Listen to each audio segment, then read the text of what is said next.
Naval reservist pleads guilty to paying bribe to obtain Department of Defense identification cards for unauthorized individuals.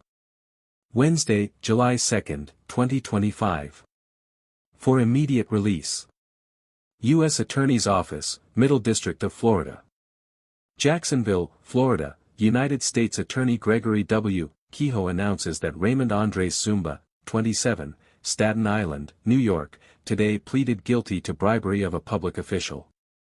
Zumba faces a maximum penalty of 15 years in federal prison.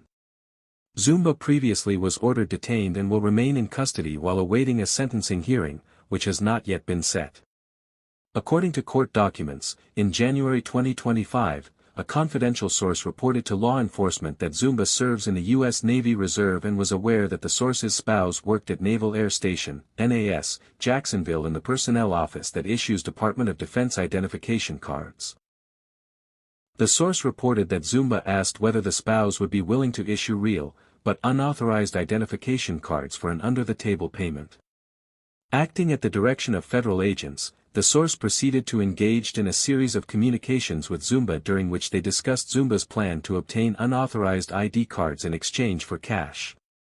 After driving from New York, Zumba arrived in Jacksonville on February 13, 2025, with 3 individuals, including a Chinese national.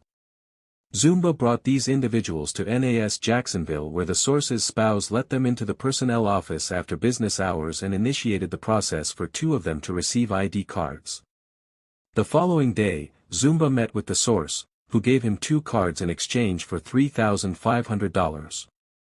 Zumba was promptly arrested, and the cards were recovered. This case was investigated by the Naval Criminal Investigative Service and Homeland Security Investigations. It is being prosecuted by Assistant United States Attorneys David Mesrobian and Michael J. Kulikin. Updated July 2, 2025.